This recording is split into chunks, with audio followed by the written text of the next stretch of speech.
मेरे साथ जुड़ें, क्योंकि मैं रावण की कथा में गहराई से उतरता हूं और देखता हूं कि क्या मैं लंका के अंधकारमय राजा के पीछे की सच्ची कहानी को उजागर कर सकता हूं। इस वीडियो में हम लंका के कुख्यात राजा रावण के जटिल चरित्र पर चर्चा करेंगे, जिसमें उसकी अंधकारमय प्रतिष्ठा और उसकी अनेक उपलब्धियों का अन्वेषण किया जाएगा।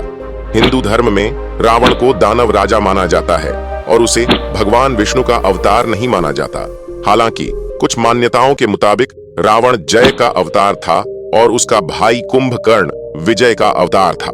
ये दोनों भाई पहले जन्म में बैकुंठ के द्वारपाल थे और हिरण्यकशिपु और हिरण्याक्ष के रूप में जन्मे थे।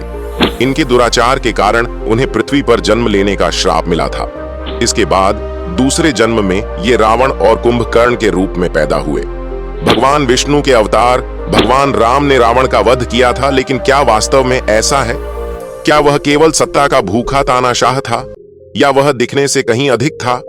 चुनौती यह समझने में है कि रावण को उसकी बुद्धिमत्ता, शक्ति और शिव के प्रति भक्ति के बावजूद अंधकारमय राजा के रूप में क्यों चित्रित किया जाता है।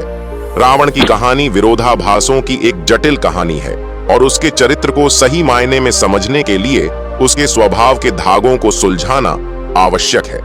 एक ओर वह राक्षस राजा है जिसने सीता का अपहरण किया, जिससे एक क्रूर युद्ध छिड़ गया, लेकिन दूसरी ओर वह एक ब्रह्मचारी, शिव का भक्त और कलाओं का संरक्षक है। वह एक रूप परिवर्तक, जादूगर और भ्रम का स्वामी है जो वास्तविकता के ताने बाने को बदलने में सक्षम है। ऐसी अविश्वसनीय शक्तियों वाले प्राणी को क्या प्रेरित करता है कि वह ऐसे विकल्प चुने?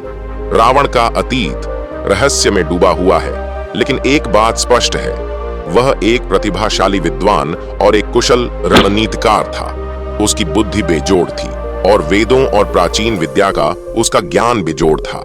ऐसा कहा जाता है कि उसने रुद्र वीणा की रचना भी की थी, जो एक ऐसा वाद्य यंत्र था जो देवताओं को भी अपने घुटनों पर ला सकता था।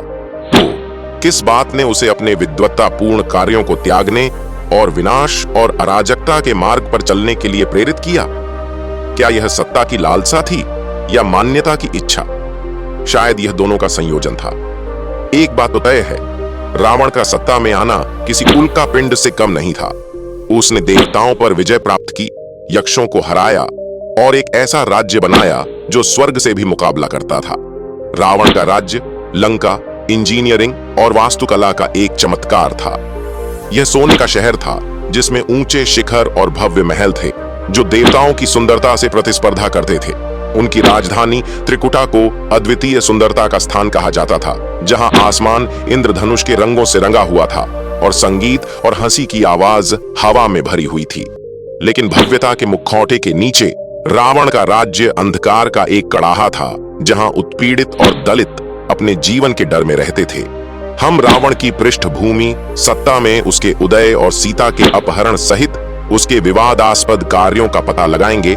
साथ ही साहित्य में उसके योगदान और एक शासक के रूप में उसकी भूमिका पर भी प्रकाश डालेंगे। उसकी कहानी अनियंत्रित शक्ति और इच्छा के भ्रष्ट प्रभाव के खतरों की एक चेतावनी है। रावण का अंधकार में उतरना एक अनुस्मारक है कि सबसे शक्तिशाली भी अपने अहंकार का शिकार हो सकता है। उसकी कहानी विरोधाभासों की भूल भुलैया है, जहां अच्छाई और बुराई धुंधली हो जाती है और सही और गलत के बीच की रेखाएं धुंधली हो जाती हैं। मुख्य क्षण रावण और राम के बीच टकराव पर केंद्रित होगा, जो इस महाकाव्य कथा में नैतिक दुविधाओं और अच्छाई बनाम बुराई के द्वंद्व को उजागर करेगा। उनका युद्ध टाइटन्स का टकराव है, जहां दो विरोधी ताकतें ताकत, साहस और चालाकी के शानदार प्रदर्शन में टकराती हैं। राम पुण्य के अवतार रावण के खिलाफ खड़े हैं, जो बुराई का अवतार है। एक प्रकाश का प्रतिनिधित्व करता है, दूसरा अंधकार का। उनका संघर्ष हम सभी के भीतर व्याप्त शाश्वत संघर्ष का एक सूक्ष्म रूप है, हमारे उच्च स्व और हमारी निम्न प्रवृत्तियों के बीच की लड़ाई। राम के हाथों रावण की हार उसके आतंक के शासन के अंत की शुरुआत का संकेत देती है, लेकिन यह न्याय और नैतिकता की प्रकृति के बारे में भी सवाल उठाती है। क्या रावण का अंत बुराई पर अच्छाई की जीत है, या यह एक गिरे हुए नायक की त्रासदी है? शायद यह दोनों ही हैं। रावण की कहानी हमें पौराणिक कथाओं में अच्छाई और बुराई की हमारी धारणाओं पर पुनर्विचार करने की चुनौती देती है। संक्षेप में, रावण एक बहुआयामी चरित्र है जिसकी कहानी हमें पौराणिक कथाओं में अच्छाई और बुराई के बारे में हमारी धारणाओं पर पुनर्विचार करने की चुनौती देती है। वह हमें याद दिलाता है कि प्रकाश और अंधकार के बीच की रेखा पतली और हमेशा बदलती रहती है, और यह कि सबसे अंधकारमय चरित्र में भी अच्छाई की चिंगारी हो सकती है। अगर आपको रावण की यह खोज दिलचस्प लगी तो महाकाव्य कथाओं और पौराणिक पात्रों पर हमारे अन्य वीडियो देखना न भूलें और नीचे टिप्पणियों में अपने विचार साझा करें।